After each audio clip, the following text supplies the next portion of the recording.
მოგესალმებით მეგობრებო, დაგიბრუნდით აჯაბსანდალის ვიდეო რეცეპტით. მოგიხსენებათ, მომზადების რამდენიმე ვარიანტი არსებობს. მე შემოგთავაზებთ ერთ-ერთ ვარიანტს, რომელიც ყველაზე ძალიან მომწონს. პირველ რიგში, კარგად გავრეცხე გამდინარე წყალში 4 მოზრდილი ბადრიჯანი. მოვაჭერი თავი, გავთალე.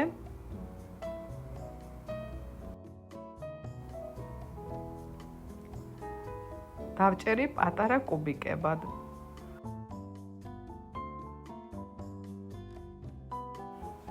გადავიტანე თასში და ფენა-ფენა დავაყარე მარილი და გადავდგე ცოტა ხნით გვერდზე. 3 მოზრდილი კარტოფილი გავთალე, გავრეცხე, დავჭერი პატარა კუბიკებად და შევწვი მარილთან ერთად ზედში. გადმოვიტანე ცალკე თასში. ჩვენი მომზადებული ბადრიჯანი გავრეცხე გამდინარე წყალში, გავწურე და იმავე ტაფაში დაბალ ტემპერატურაზე კარგად შევბრაწე ოქროსფრად. სანამ ბადრიჯანი შეიბრაწებოდა, მოვამზადე ბულგარული წიწაკები, მწვანე და წითელი. გავრეცხე და გავასუფთავე ყუნწისგან და თესლისგან. დავჭერი თხელ ნაჭრებად.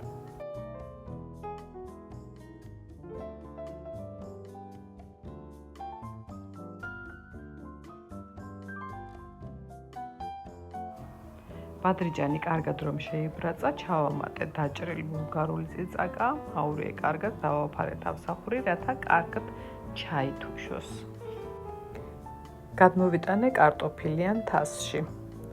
მოვამზადე პომიდორი. კარგად გავრეცხე. გავჭერი თავები. გადავიტანე თასში და დავასხი მდუღარე წყალი.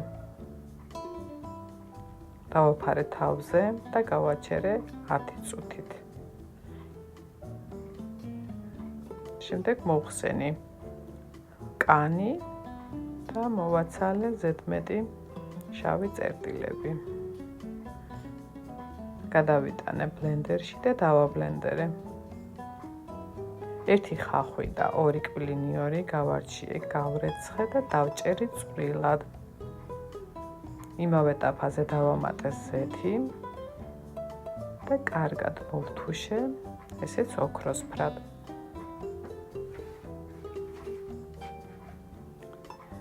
შემდეგ დავამატე დაბლენდერებული პომიდორი, ვადუღე 2 წუთი და ჩავამატე მომზადებული მოთუშული ბოსტნეული. მწვანილები 100 გრამი ოხრახუში. ქინძი და რეჰანი კარგად გავვრეცხე. გავანთავისუფლე უხეში ნაწილებისგან მწვანილები.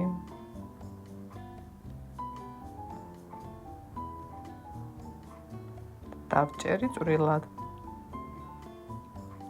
ჩავამატე აჯაბსანდალში, დავამატე მარილი, დაღერღილი წიწაკა, გემოვნებით. კარგად აურიე, ვადუღე კიდევ 2-3 წუთი. დიდი დუღილი აღარ არის საჭირო მწვანილის დაყრის შემდეგ. გადმოვიღე თასზე და ეს უგემრიელესი კერძი მზად არის. თუ მოგეწონათ ვიდეო რეცეპტი, თხოვნა იქნება რომ გამოიწეროთ, დამიკომენტაროთ, გააზიაროთ.